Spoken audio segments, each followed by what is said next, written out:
안녕하세요. 지난 시간에 배웠던 각기둥과 각부를 넘어서서 중간에 뛰어넘고 6단원으로 왔어요.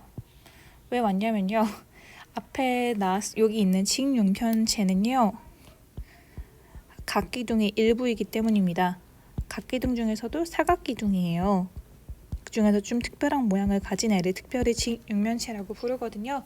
서로 연관이 있어서 앞에 걸 배우고 여기로 바로 넘어오는 게 훨씬 더 유리할 것 같아서 여기로 왔어요.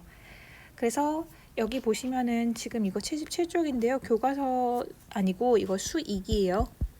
그래서 수익 77쪽 먼저 할 거고요. 그 다음에 교과서 118쪽, 119쪽으로 넘어갈 거예요. 왔다 갔다 해서 여러분 입장에서는 왜 순서대로 안 나가지 싶겠지만 서로 연관성 있는 애들끼리 먼저 붙인다 이렇게 생각해 주시면 더 좋을 것 같아요. 그래서 일단 가보겠습니다. 수익 먼저예요. 수익 먼저 하고 수학했다가 여러분한테 수익 78, 79쪽을 드릴 거예요. 기억하시고 이게 옛날에 배웠었던 것들이에요. 차분히 따라 보세요. 일단 여기에서 보면은요. 물음 종이를 보고 직사각형을 보고 물음에 나팔하네요. 뭐 답하죠. 1제곱센티미터 이거 기억나요? 여기 보면 엄청 작은 글자로 써져 있는데요. 요렇게요. 제가 그냥 대강 쓸게요.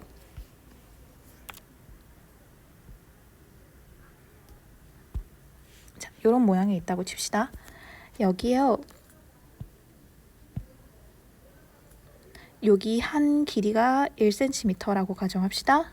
그리고 여기 한 칸도 높이도 1cm라고 할게요. 그럼 요 네모는요. 요 네모만큼이요. 넓이는요. 1cm가 두 개 있다고 해서 이렇게 2로 표시하고요. 1제곱 센티미터라고 씁니다. 1cm. 가로가 1이고 세로가 1인 요만큼이 1제곱센티미터에 해당하는 거예요. 근데 지금 여기 그림에선 저랑 다르게 쓰긴 했지만 사실 같은 내용에 대해서 얘기하고 있는 거예요. 그래서 1제곱센티미터라는 거는 가로 1, 세로 1인 1cm인 사각형을 이야기하는구나 라고 생각해 주시면 되겠습니다. 그리고 앞으로 요렇게 1 곱하기 1 해가지고 1제곱센티미터 나오는 요거는요. 단위 넓이라는 이상한 표현으로 부를 수 있어요. 무슨 말이냐? 단위가 되는 넓이라는 거예요. 옆에서 보면은요. 1cm가 몇 개인지 여기 세어보라는 말이 있죠. 1cm가 몇 개인지. 즉 여기에서는 요 1제곱센티미터가 마치 단위인 것처럼 우리가 예를 들어서 물건 셀 때 1개, 2개, 3개, 4개 이렇게 세잖아요. 그런 것처럼 이게 어쩐 단위처럼 작용한다는 의미입니다. 근데 이 얘기는 만약에 이해가 안 가시면 넘어가도 좋아요. 대신에 이 의미는 기억해 두셔야 돼요. 1제곱센티라는 거는 가로 1, 세로 1인 가로 1cm, 세로 1cm인 거를 곱해서 만든 사각형의 넓이 그만큼이 1제곱센티미터라는 거 이렇게 기억해 두시면 돼요.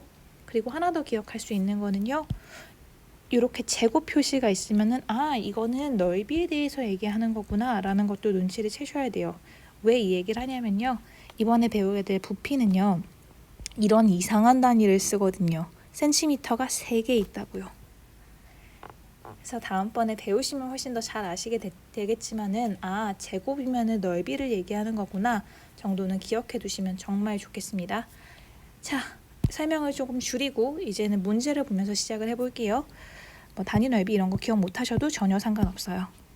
일단 가보죠.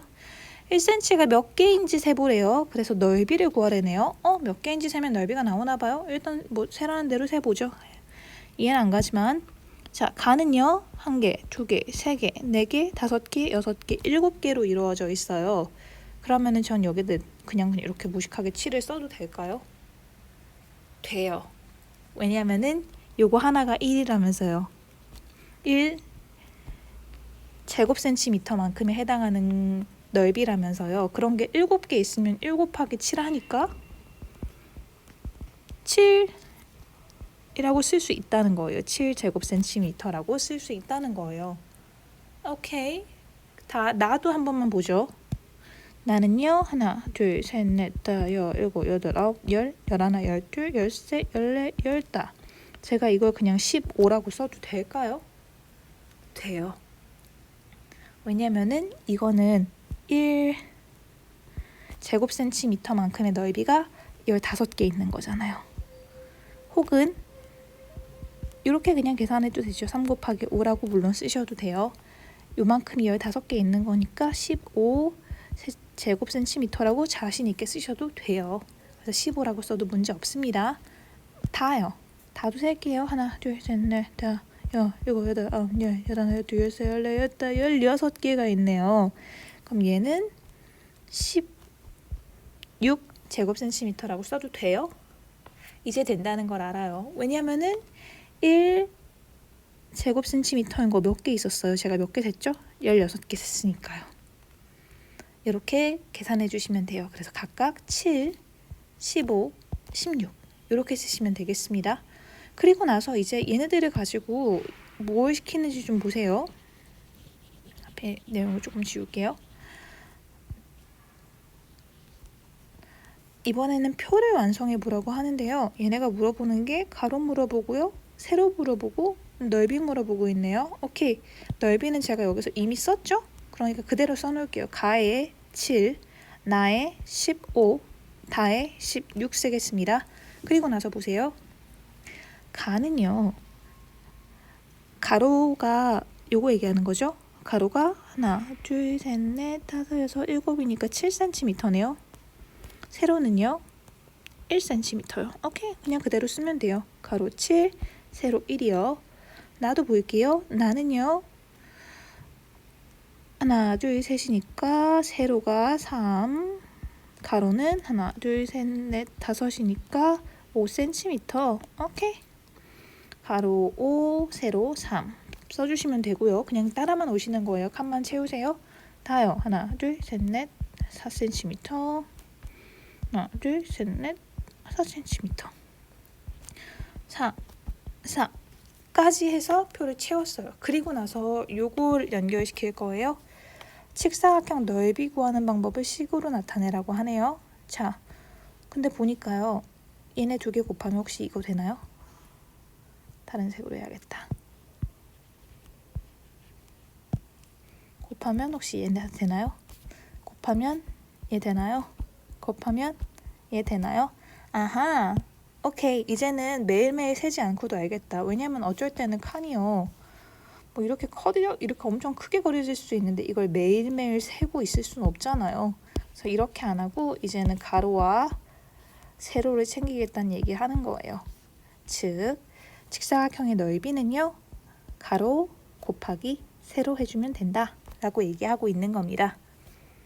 자, 그리고 나서 4번에서는 옛날에 배웠던 거 싹 정리해주고 있어요. 한 변의 길이가 1cm인 정사각형의 넓이를요. 1 제곱 센티미터라고 씁니다. 그리고 1 제곱 센티미터 라고 읽겠죠. 여러분은 글씨를 아름답게 쓸 거라 믿어요. 한 변의 길이가 1m면 어떻게 돼요? 똑같이 쓰고요.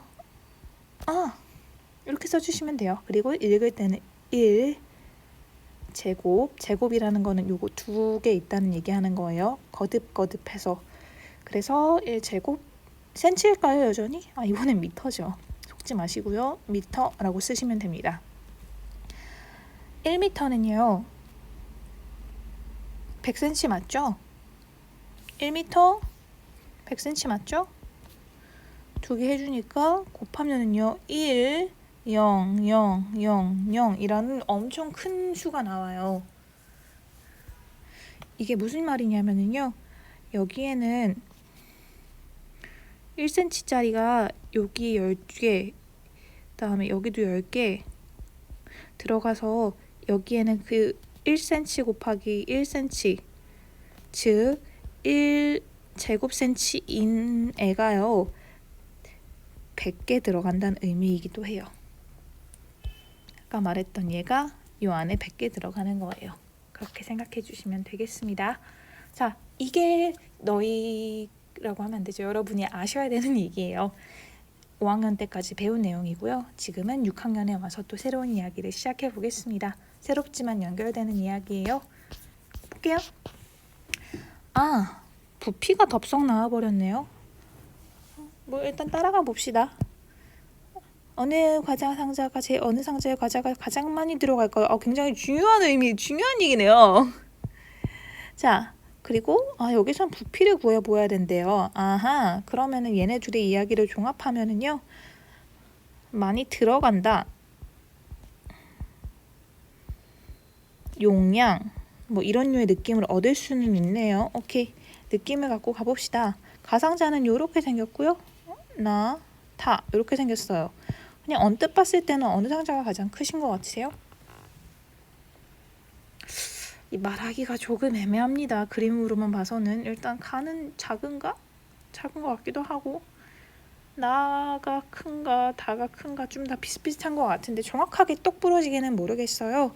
그래서 어느 상자의 부피가 가장 클까요? 라고 덥석 물어봤을 때는요, 글쎄 그나마 제일 큰 거는 그림상으로 봐선 나인 것 같은데 자신은 없죠. 그리고 나서 부피를 어떻게 비교했는지 말해보라고 해요. 어떻게 비교하실 거예요, 여러분?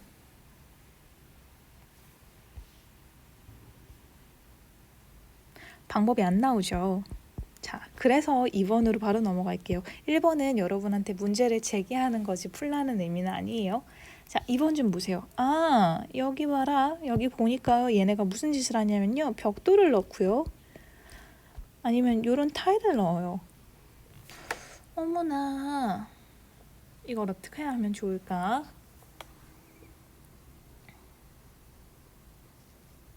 자, 상자에 들어있는 벽돌과 타일 수를 세서요, 부피를 비교해 볼게요.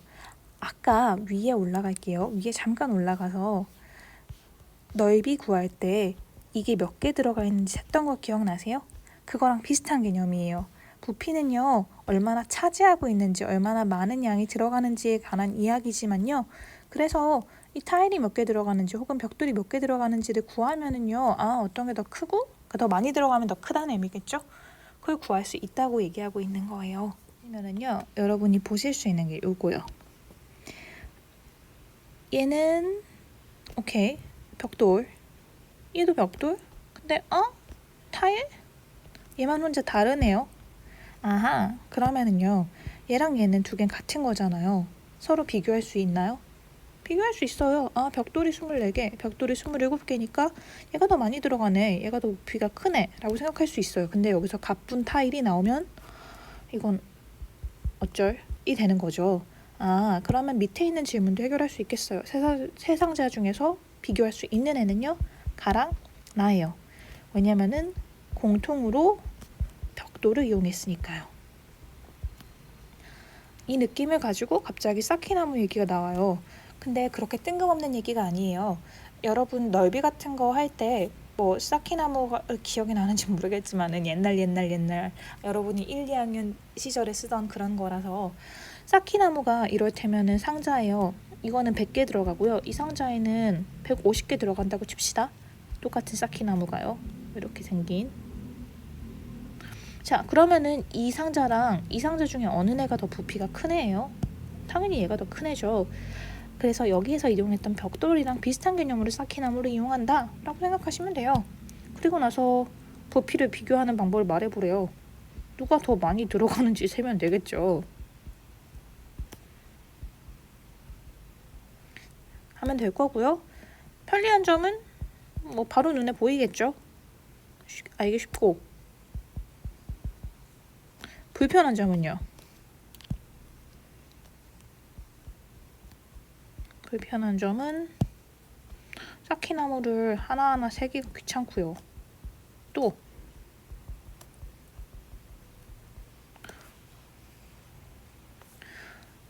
쌓기나무가 크기가 다 동일해야 돼요. 만약에 다르면 비교가 안 되겠죠. 아까 벽돌이랑 타일처럼요. 뭐 이런 장점이 있고 단점이 있어요. 근데 지금 이 상태로 가지고는 결국에 부피를 비교하려면 뭔가 같은 단위가 필요하고, 근데 우리에겐 그 단위가 없다.